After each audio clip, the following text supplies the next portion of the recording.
Hi, folks. Welcome to a discussion about vintage board games, especially gateway vintage board games. What kind of games would I introduce someone to for vintage-wise? Now, this would be a fun little live stream, but it's even better with friends. So I'm going to bring a few YouTube channels in here, very popular for their vintage games. One of them, the first one I want to introduce, is Luke from Down from the Attic.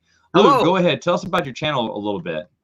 Well, I've been doing Down from the Attic for about 3 years now, and review vintage games. And I've got a side section called Modern Classics as well, which I look at modern games that are really good fun and well worth checking out as well. So, but I also look at toys and collectibles as well. Yeah, and I want to add that his attic is one of the best looking attics out there around. And it's really nice. Looks cozy in there, Luke. It is, yeah. All the insulation padding keeps it nice and warm.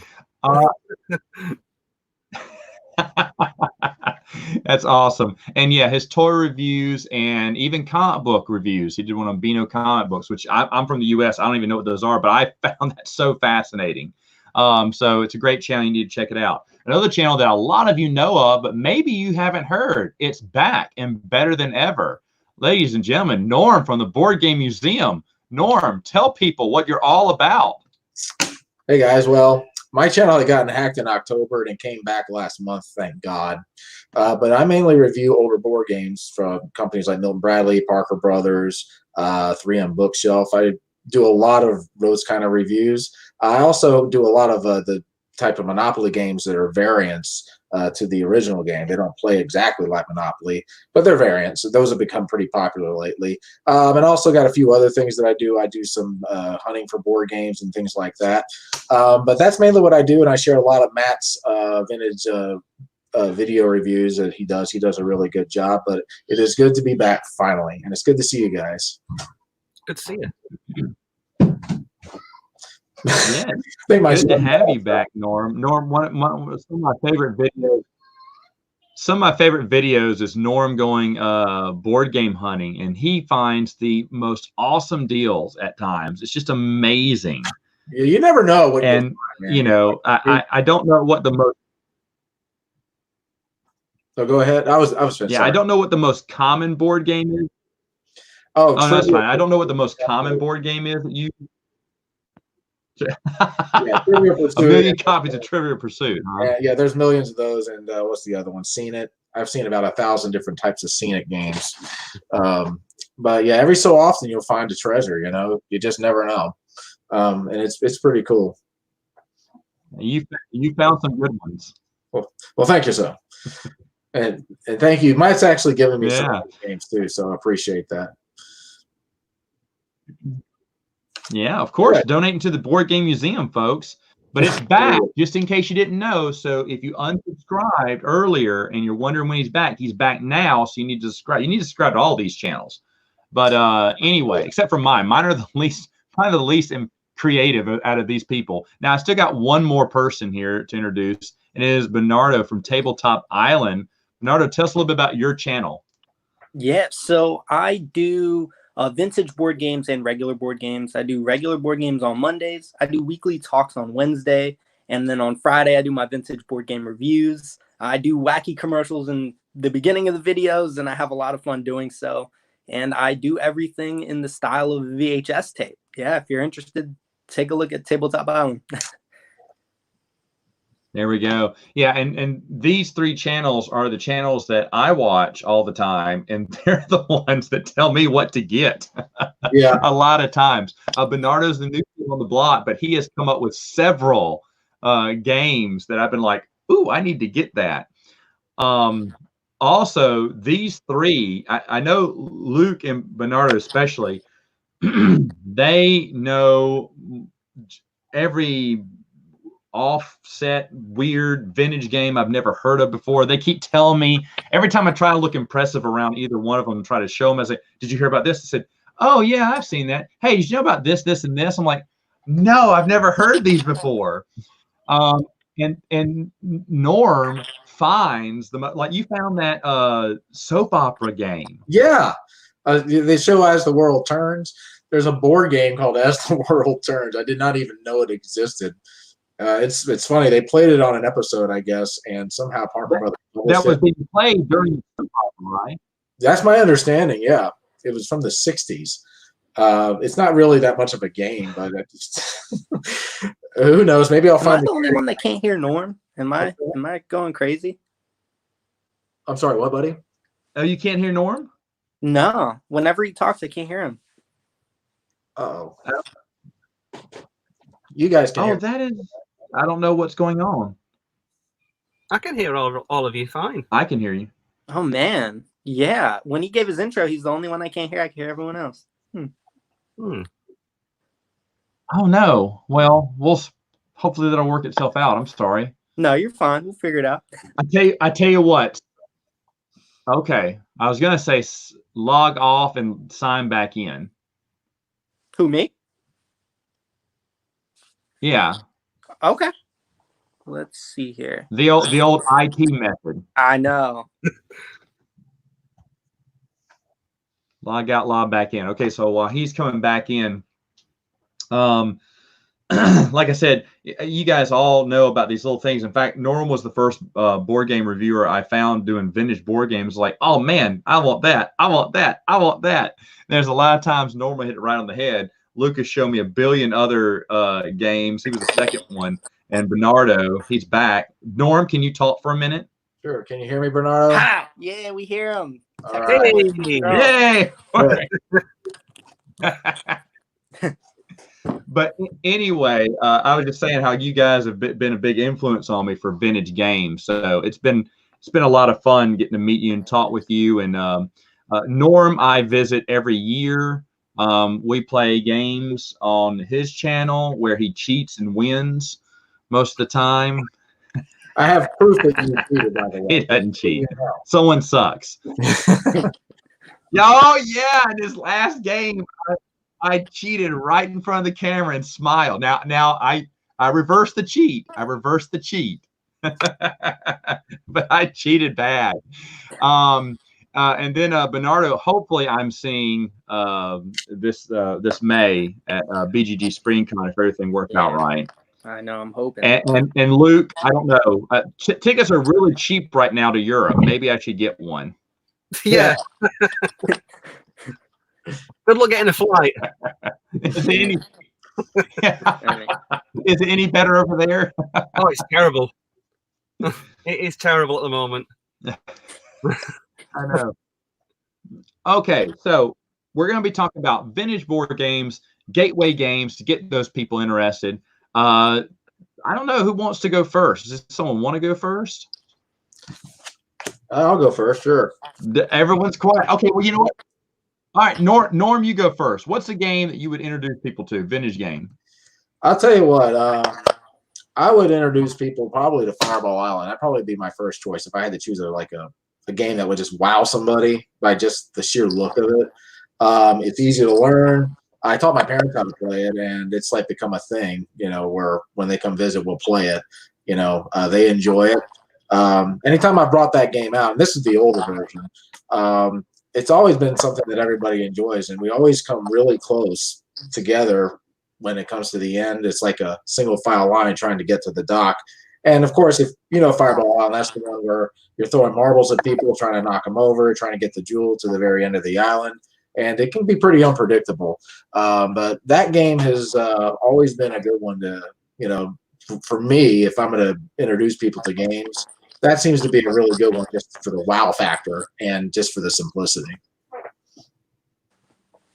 I was going to say the island, the 3D island itself is just very impressive when you bring out people are like, whoa, because they're used to a flat cardboard surface. Yeah. All right.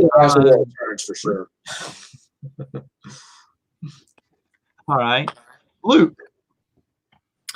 Right. I had a good think about this when you gave the topic, and I think it's a little bit of knowing your audience, like knowing the people that you're pitching this game to, because not everyone is as a devotee to board games, and sometimes you're introducing the concept of playing games to someone for the first time.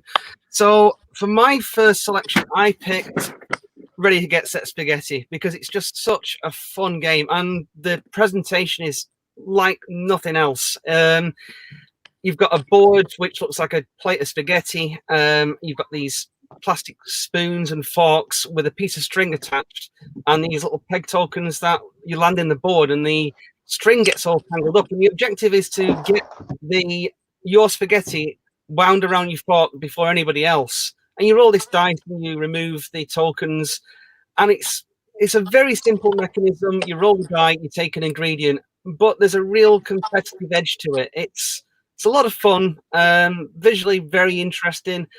I find it very accessible as well. Great game, this one. Yeah.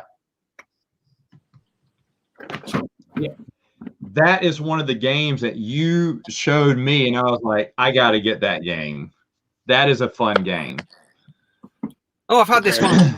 I like how you brought the. Oh, go ahead. I've had this one since I've been about 5 years old, and still gets played today.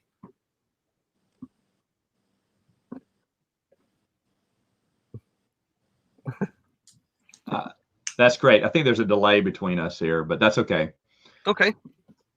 All right. So now you got me thinking. I need to go get my board game out because I want to showcase mine too. But before I do that, I'm going to go ahead and let Bernardo give his pick for a Gateway Vintage game. Yeah, so I thought about this, but the more I started thinking about what I talk about a lot on my channel, it felt pretty easy. I do have a few that I did select, but the main one that I think for just overall would be Tornado Rex. It's actually right next to Luke. I love that game. It moves like Candyland, so you draw to move, but there's a point to where you draw a Tornado Rex card, which you push down on the mountain, and a top comes spinning down and can hit your pieces and knock them back to start. One of the things, I don't know if you guys have this luck with yours, but mine seems to just always launch them off the board. And something about that wow factor really sells people. And it's such an easy game to get into. It looks great on the table, and it's just a lot of laughs. It's definitely my favorite vintage board game as of now. I love that game. Fantastic game. I love that game. It's a fun game. Yeah, I do too. It's so great. Yeah, I was gonna say, Luke. It does depend on your audience too.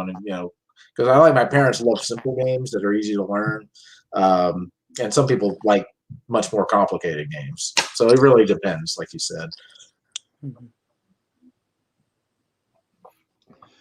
Right, and that's why I kind of divided mine into little categories.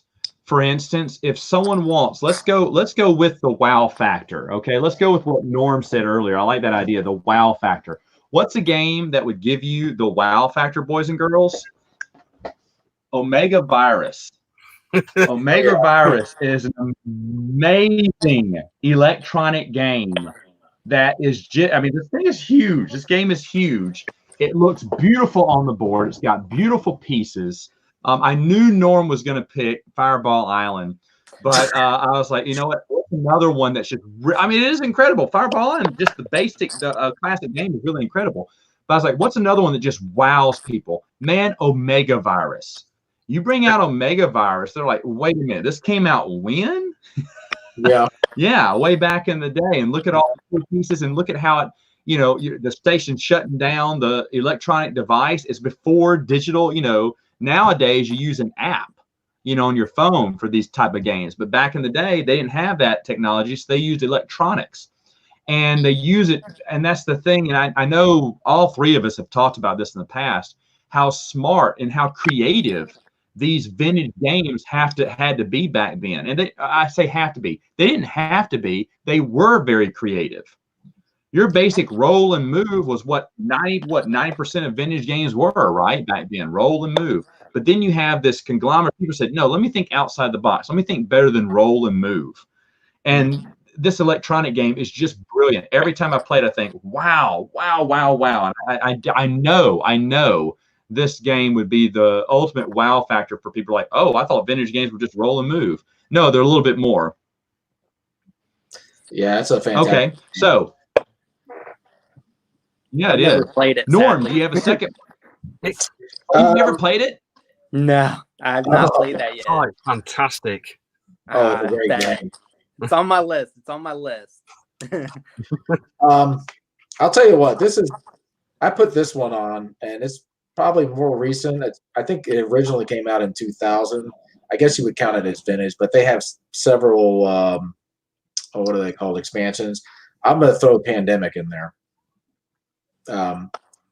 It's like around 2000, but that's a game that's I guess become a classic now, and it's more advanced than say Fireball Island. But for people who like more advanced games, especially if they are like co-op games, which I enjoy co-op games, and this one has a lot of different expansions, a lot of different ways to play it.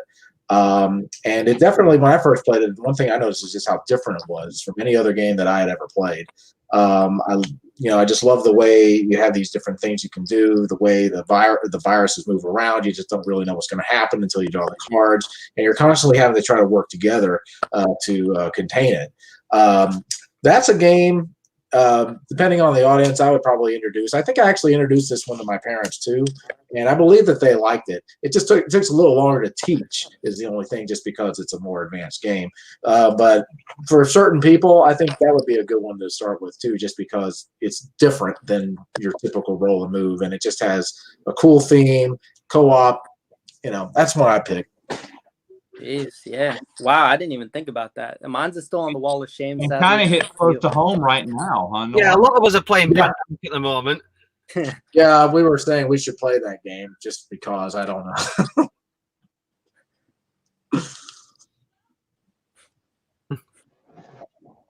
Luke, were you going to say something? No, I'm good. Do you want me to go? Okay. Yeah. No. I say what? Did you want me to go on to my second one? Oh yeah, just a minute. I just wanted to say that it's funny, Norm, because I never imagined Pandemic as a vintage game, but yet you're right. That game has been out for decades, and that's incredible to me because it's still available at Walmart, at Target, at any, at a lot of places. It's a pretty popular game, and I bet people are picking it up and playing it now. Yeah, probably. But okay, Luke, go ahead. Okay, so I've gone for something a little bit different with this one. Again, visually, wow factor, it's amazing. I've gone for Weapons and Warriors Pirate Battle Set. And it's a two-player game, and it's one of these tabletop warfare games where you have we have a fleet of pirate ships, and you have a cannon, and you have a catapult, and basically you wage war across the tabletop, flinging little cannonballs, blowing up each other's ships and bases, killing each other's men. It's just great fun. And I think as well, when it comes to sort of retro games, these sort of games kind of get overlooked. There's no board to it, but the pieces are fantastic. There's loads of spring mechanisms to it, so when you hit the mast, it will spring off. The cannons will fly off and ping everywhere. It's a really great game, and whenever I brought it out, people have loved this. Norm, that looks like a game that's right up your alley. That is. We actually have one of the Weapons and Warriors here at the house. I think it's the original set. I haven't had a chance to review it yet. But yeah, it reminds me of Crossbows and Catapults, which is another game I love. Oh yeah. Yeah, that the game looks great too. I love the little trigger mechanisms, like when you hit the things and it blows up. I love that. Yeah, it's spectacular. It really is, and it shows a lot of care and design gone into the game, like to put those things in there for spectacle. Like I've got the other one as well, the castle one. Like when you hit the castle just right and the tower just explodes. Yeah. It's brilliant. Why isn't there stuff like that around anymore? I know. I don't get it, man. That's why I get blown away by some of these older games, because you just don't see great like anymore. Bernard, have you played this one? I have not. I actually just picked up Crossbows and Catapults. I've yet to get it, but I have every expansion for it, minus the 2 trolls, which are ridiculously expensive. But I have just this massive box full of everything for crossbows and catapults. I'm waiting for that. But Weapons and Warriors had been on my list. The only issue I had with it was it looked to be that unless you were the castle, then it looked like you weren't going to have as much fun, because the castle looked awesome, but the brigade that's on the ground just didn't seem to be as effective as the castle, it seemed, just from my perception and watching others look at it and everything. It's actually a lot of fun to play as the attacking army and start, Really? yeah, and see, because obviously you're attacking the castle and you're tearing it down, and it's so satisfying to see those elements getting ripped apart by what you're doing. Obviously, playing as the castle, you've got a lot more defense, but it's much more fun to play as the other side and rip down those defenses, I find. Okay, I'll keep that in mind then. It's definitely still on my list for sure. That's why I love Luke. He's giving you a different perspective on that vintage game, man. All right, so Bernardo, go ahead. All right, so I thought about this one, and I wish I could just have it in front of me, but it's actually one I'm going to be reviewing soon. It is Tower of the Wizard King. This actually is for people that are a little bit more of gamers and understand it a bit more. It's not complicated at all, so I could teach it to new gamers. But this game, oh my gosh, it's so satisfying. So you have your own kind of army. You have this amazing miniature, and you're trying to take over castles. And at the end of the game, when the wizard gets to the top, you want to be the one who claimed the most property with your little flags. And the coolest element of this game is the tower. So if you're about to begin a battle and you feel like you have a weakness against that person, you can put them in the tower, close the door, pull the lever, and it changes the person inside of there. And it's not just the next one. It can hold like 3 or 4 different people, and it's different each time. It won't just be the next one. It'll rotate to maybe like 2-1, 3-1. It's so satisfying. And the fact that it keeps the bottom color tray and just swaps out the miniature is just absolutely amazing. So just showing people that, and just the battle mechanisms, a lot like Risk. It's just such a fun and amazing game on the table. Like, just the 3D element alone would sell people. That's a game I actually am working on trying to get. I actually found someone that was just selling the flags, so I got those. It's just a matter of just trying to find the rest of it. But yeah, it's a very impressive looking game. Oh, it's so satisfying. High on my list for sure. Oh, I'll put that on my list for sure.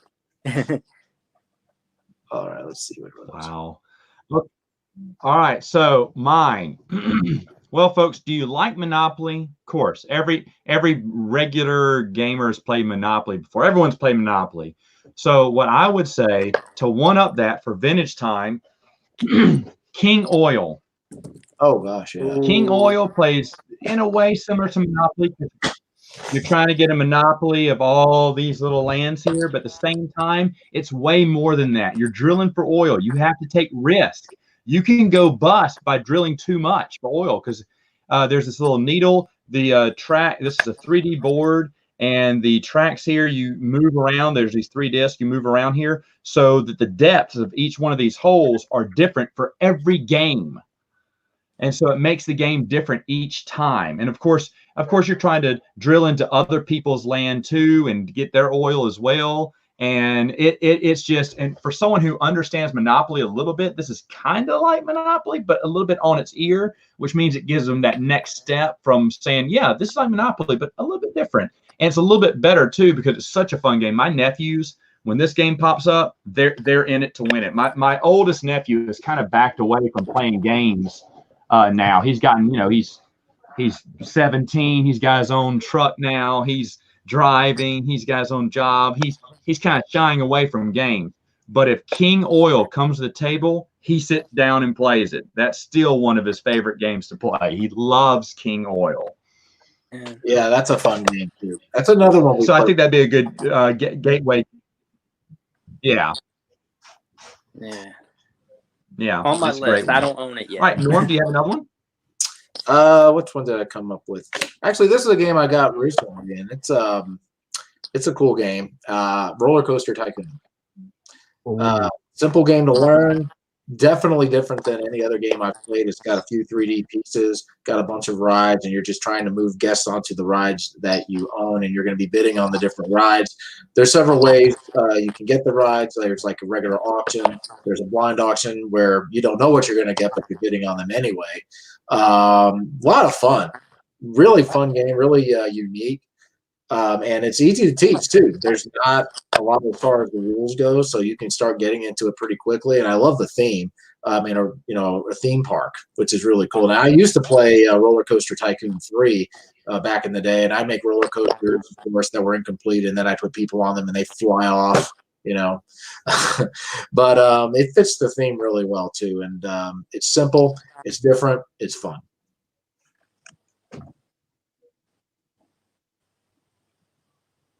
Awesome. Yeah, that's another classic game there. Yeah.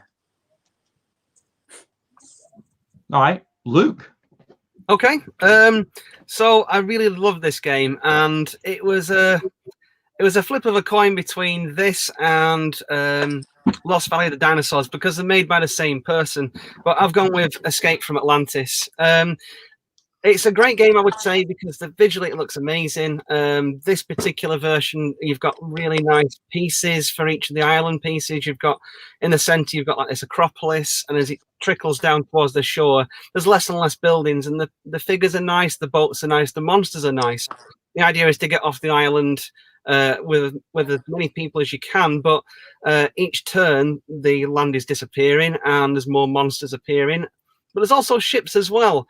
There's a lot of strategy to this game, in that you can get people onto boats and move them away quicker, but you can also opt to send the ship onto monsters and destroy the boats and get people killed. There's a lot of strategy there and a lot of tactics, and I think it's a great game for introducing people to that sort of strategy and tactic thinking to games. It's not just a simple roll and move game, but it's a lot of fun. This one gets played quite a lot. That's a lot like that game Survive, Escape from Atlantis, right?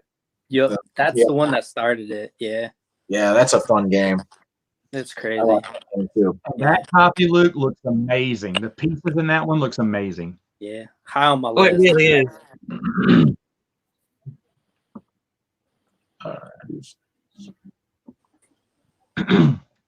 All right. Well, that's a beautiful copy. That's from Waddington, correct? Yeah, it's a Waddington's one. Yeah. I'm not sure. I think Waddington's came out with this game. It did. It did. Yeah. Yeah. This isn't the oldest one. I think this is one from '94, but the 80s versions are really nice as well. And I think the figure pieces are a little bit better on those 80s ones. These are little molded figures, and they fall over all the time. They're a nightmare because the bases aren't complete. They've sort of got like a notch cut into them. There's nothing for those players to land in, so you're constantly knocking them over. But it's still great fun. Yeah. I like it. All right. Awesome. It's an awesome game. I have the new version of it. I thought about for a quick moment. I was like, man, do I get the new version or I get the older version? Because the older version in America, it still looked good.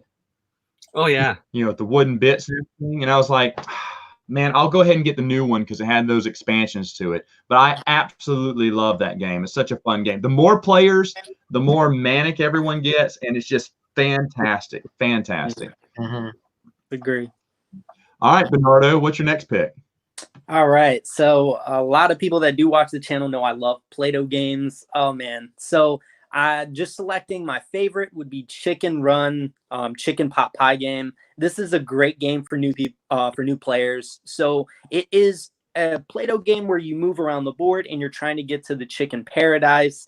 If you're familiar with the movie, you'll understand it, but I'll be honest with you, I'm not a big fan of the movie at all, but it didn't take away from the game itself because the elements are a lot better than most Play-Doh games. So you have a point to where you're drawing cards to move, and you have this, I guess it's Mrs. Tweety piece where she can smush your chicken, who's a Play-Doh chicken, which the mold is amazing. and it holds up really well, unlike a lot of other molds for Play-Doh games. But when you smush it down, it turns into a pot pie, which is hilarious, and those stay on the board. So as you're moving through the board, let's say you land on a color that is occupied by the pot pie, you would just go ahead one. So it makes the game faster the more you get smushed. But the cool factor of the game is the little cannon. So there's a card in there that allows you to take the little Play-Doh chicken, put them on this little plastic cannon, hit the bottom, and it shoots them. Now, if you can get to the flying machine kind of in the top right of the board, then you've escaped, and that's just another way to escape. Which sounds like it would be easy, but because of the elasticity of the Play-Doh, it kind of bounces. So it's really hard to do that, but it's so satisfying, and just launching it off the cannon, people just laugh. It's a 4-player game, but I ended up playing with 8 people. We did 2-player teams, and we each controlled the chicken. It was a lot of fun. That's definitely my favorite Play-Doh game for sure.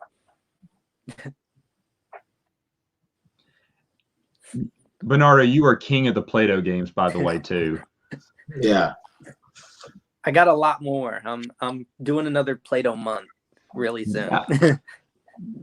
Yeah, I looked at that one, and like I said, I went for when you did, I think you did these back to back, but I went for the Godzilla one just because I like the theme of Godzilla and I like smushing them a little bit better.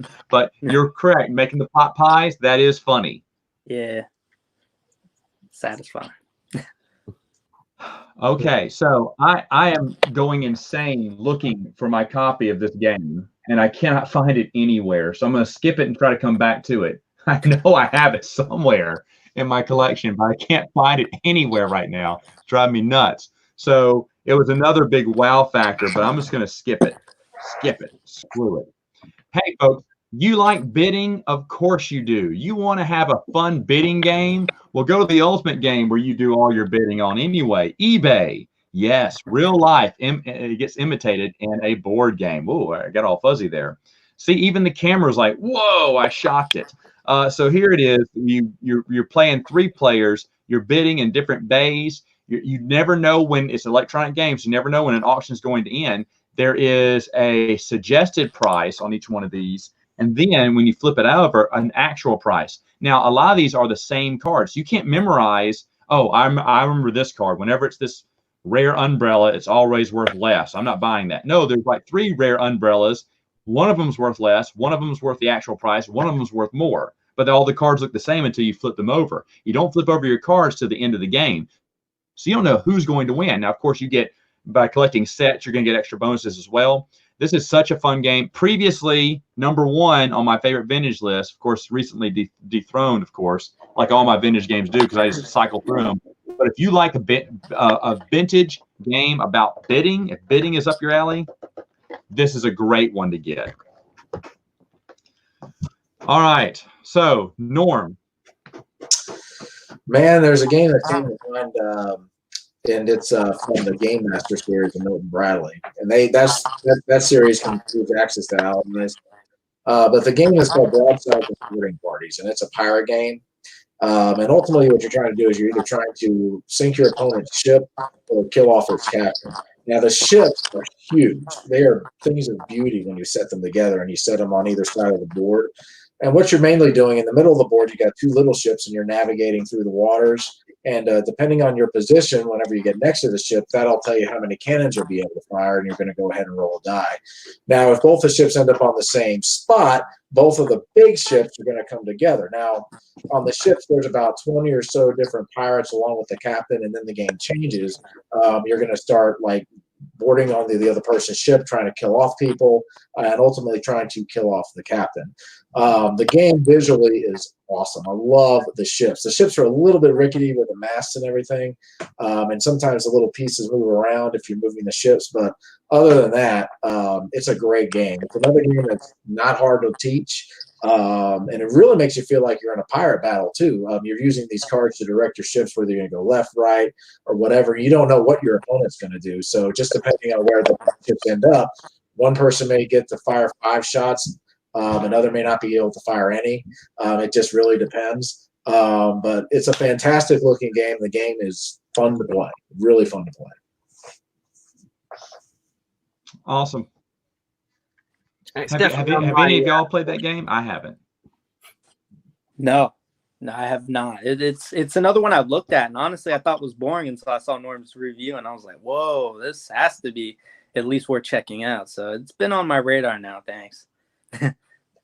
Yeah, you're welcome. It's a cool All game. right, Luke, what's your next pick? My next pick, another favorite of mine. It's 13 Dead End Drive, and this is the best elements of Mousetrap and Cluedo combined. But the twist is that you're not trying to find the murderer; you all are the murderers, and you're bumping each other off to try and get the inheritance, which has been left in a will, which has gone missing. And there's 12 characters, and you each assume a certain number of those, but you keep those characters hidden.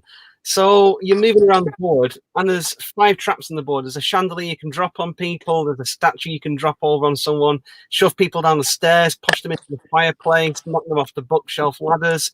There's a lot of backstabbing and slyness to this game that I really love. And the other thing as well is that the game looks fantastic. I mean, when it's set up, you are in a manor hall, and there's this beautiful painted backdrop to it, and all these plastic pieces fit in with all the traps. It's a superb game, it really is, and it's gone down a storm every time I brought it out. Mm-hmm. Yeah, that's a fun game too. Definitely different. Mm-hmm. Takes Clue and twists it on its head. Yeah, it's my favorite of all of the likeness. Now, let me ask. I think I'm the only one who doesn't own this game. What? Wow. I'm shocked. They sell I it don't again. have it. All 3 of y'all have this game. I love how it looks. I just haven't gotten around to getting it. It looks great, though. I agree. Yeah. Oh, it's well worth getting. Props alone. Oh yeah. Yeah, it is. It is. So is, and I've noticed something here. I wasn't going to point it out, but you're flaunting it there, Luke. On top of Lost Valley of the Dinosaurs, you got Ghostly Galleon. I do have Ghostly Galleon, and this is fantastic. Ooh, wow. So it kind of plays a little bit like Curse the Idol. So I mean, the board itself, you build it up, and it's this. Honestly, it's stunning. This ghostly pirate ship. And you've got a glow-in-the-dark Blackbeard figure, and he can only move around the decks. But if he lands on you, like the villain in Curse of the Idol, he'll send you off the ship. He'll make you walk the plank. And the idea is that there's a number of chests hidden on the ship, but only one of them has got the treasure in it. There's a lot of red herrings and such like that. And you can battle and you can fight, and it's a really fun game. Recently picked this up. I've only played it a couple of times, but yeah, I've enjoyed it so far. Yeah, on my list. I love it. Well, I know you That's two. Great. Yeah, Matt, you love Waddington's games, don't you? Oh yeah, I got a good collection, a new selection. The latest Waddington's game I've had. Absolutely love Waddington. I wish. Is this one, Runaway Roller. Oh wow! Oh man, you found one. Is it complete? It's complete, and it works. Oh, yes, you told me about it. This. Works. Wow. So you have a track on the board, and you have this little steamroller, and your pieces are actually hinged. So when this thing runs over it, they'll flatten them. Oh, that's great. Oh, that's sick.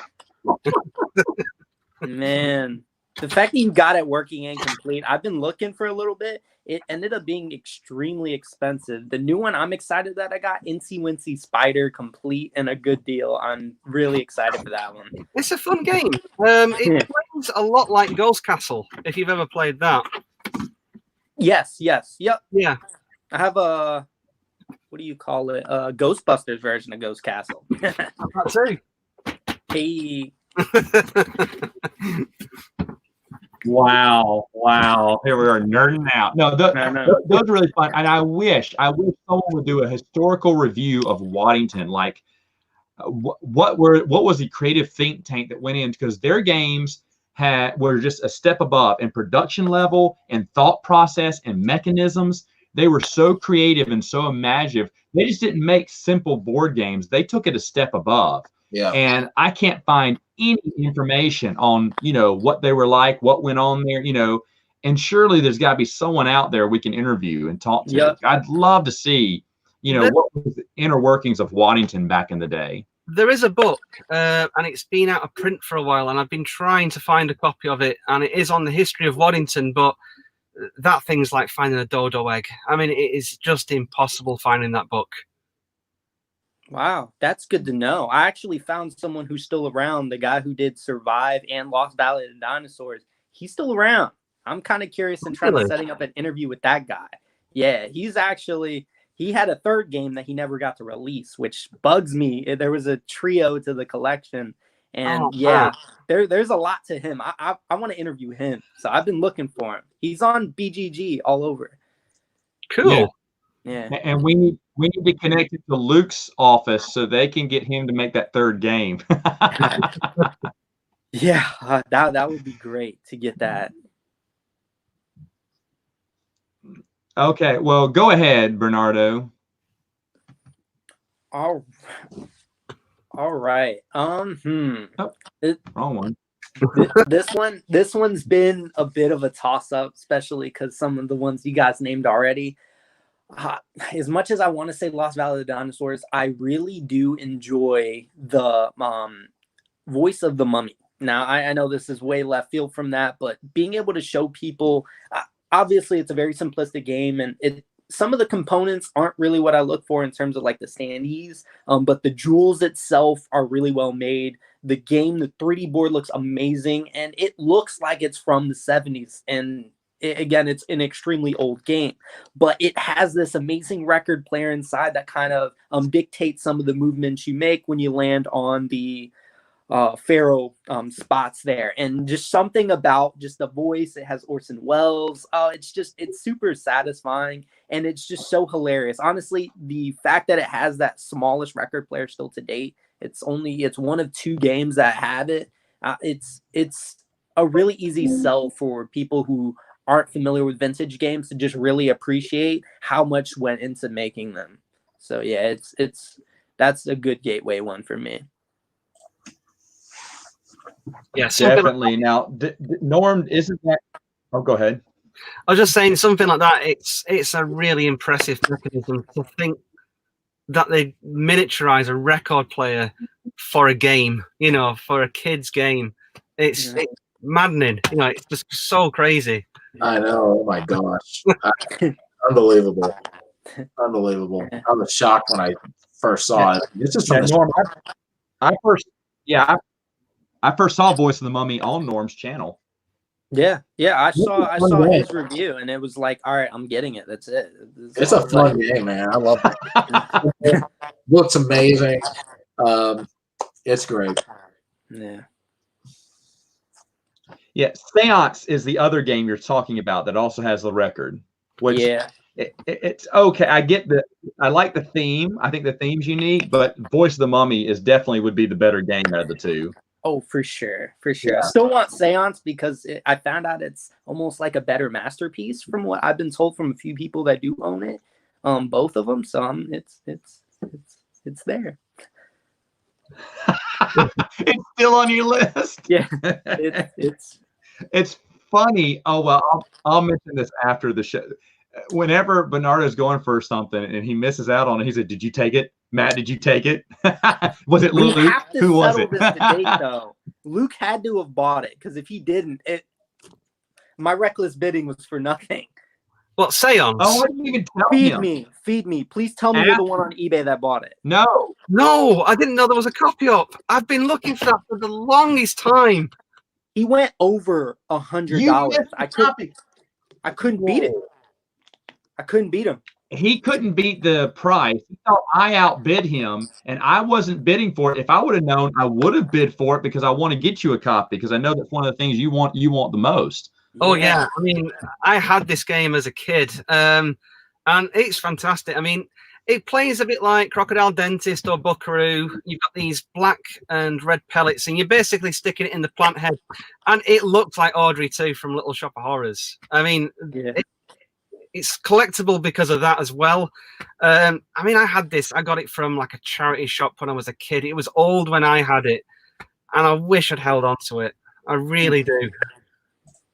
Yeah, over 100. You have no idea how rare these games are going to be. No. Yeah. So I mean, and to be honest, Luke, your family, just like my family or my mom, we threw, you didn't think those games or cards or toys were going to be worth anything, so you just threw them all away, and that's why they're expensive now.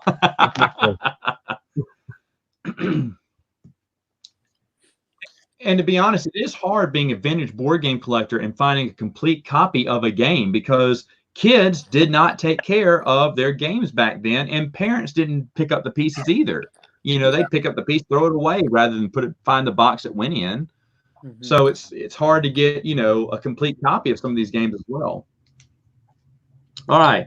Well, mine is, hi folks, do you like Push Your Luck? Sure, we all do. That's why I can't stop.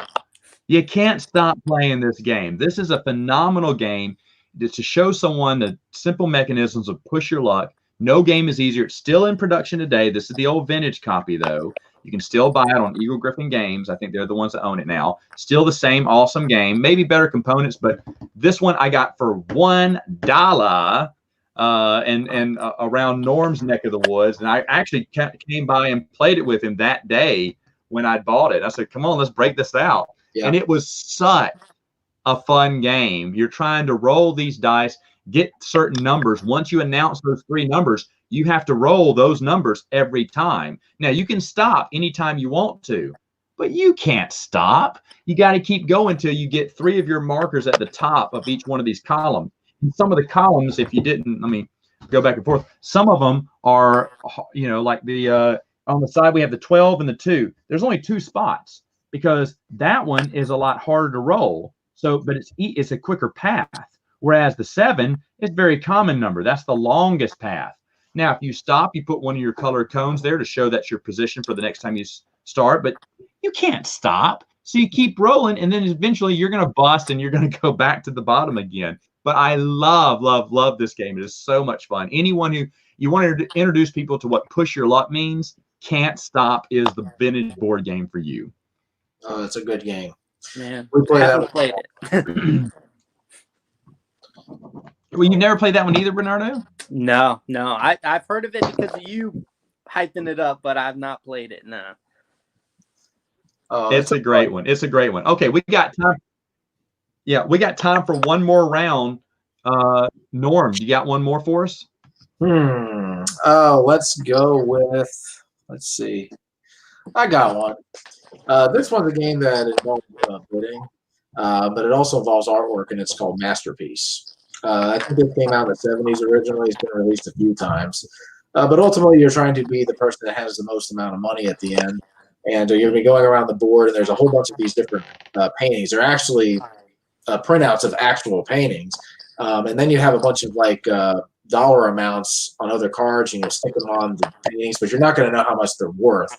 There's several different types of auctions. You're going to move around the board, and you may end up getting a painting that's worth a lot of money. You may end up getting a painting that's a dud.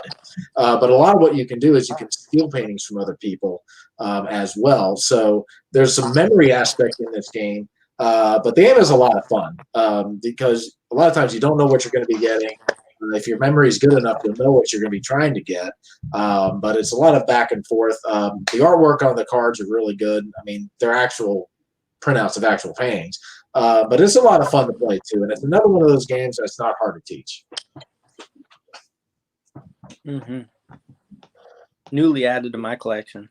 Awesome. Yeah. Awesome. I almost see Norm has the 80s version and I have the 90s version, and there are different paintings in each version, and both of them are good. I didn't know which one to pick. It's just that I found the 90s first, went, that's what I'm going to get. But if I do find an 80s version at a flea market or something like I have in the past, I'm definitely picking it up just because I absolutely love that game. And that's another one. If eBay didn't exist in my world, then definitely masterpiece would be the ultimate bidding game, because it's also educational too. On the back, they tell you what the name of each painting and a little bit about the artist. It's really awesome. It's a really cool game. Absolutely. I had an art teacher. My sister-in-law's an art teacher. She saw me playing the game with her kids. She went, "This is fantastic." She went, "You have to bring this by my class and let them play this." She said, "This is amazing." I didn't know this game existed. So it's fun and educational too, boys and girls. All right. Luke, you got one more for us? I do. And it was like a flip of a coin. I decided on the one I've picked up, but it was a very close call. I've also selected the Omega Virus, but the other one that I was considering was Mold Madness, and Mold Madness is fantastic.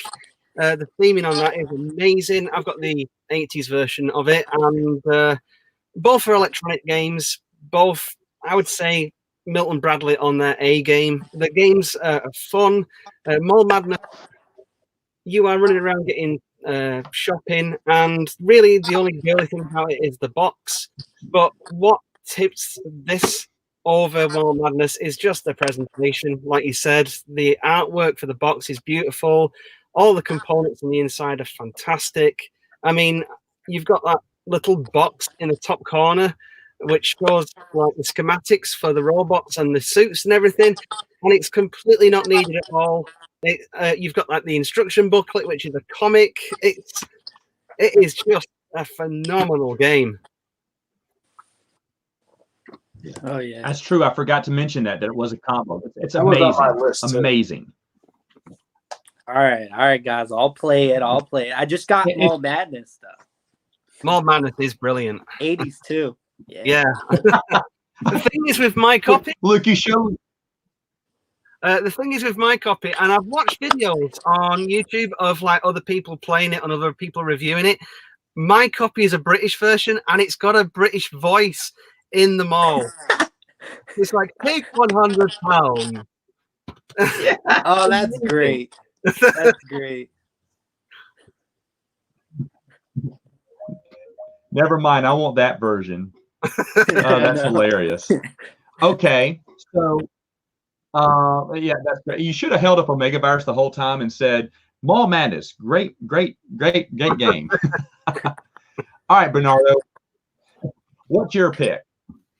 So I kind of steered into the betting, kind of like Norm did. This one would be Escalado. I've actually had the pleasure of playing this, I think, a good amount of 7 times. I'm almost ready to review it. I haven't done enough with the betting aspect of it, but basically you are horse racing and you're bidding on whatever horse you think is going to win. It could be yours, it could be your opponent's, but obviously betting can be where you get most of your money if your horse isn't the winner. Now, the cool aspect of this game is, in my version, it's the 90s version. It has a vinyl cover, so you stretch it across your table. It has hinges to hook to your table itself, so it does have to be kind of a thin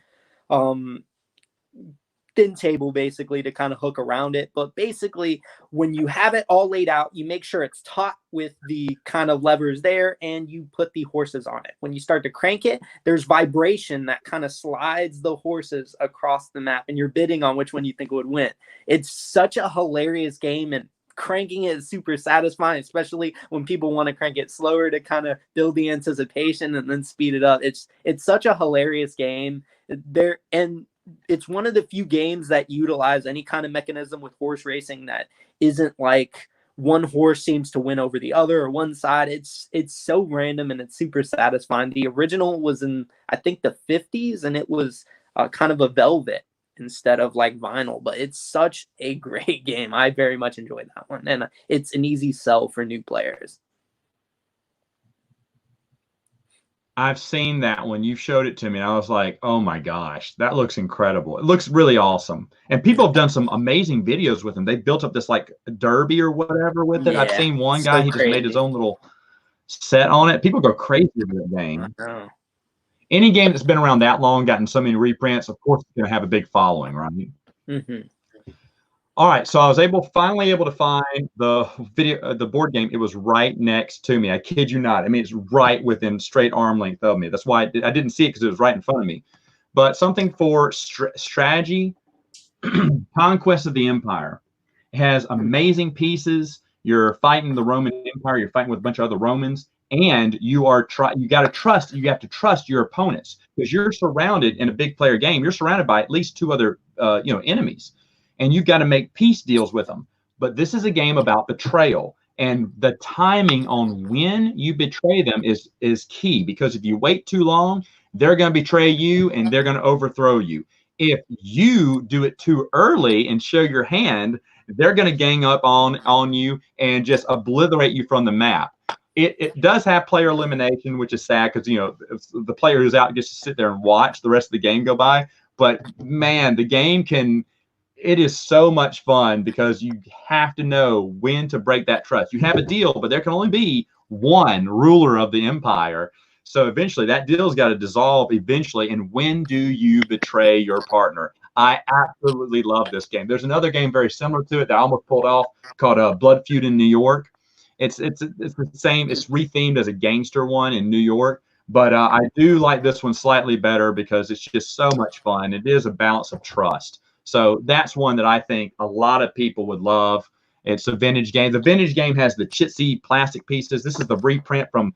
This is basically vintage too, in my opinion, because I think this came out in 2005, 2002 even.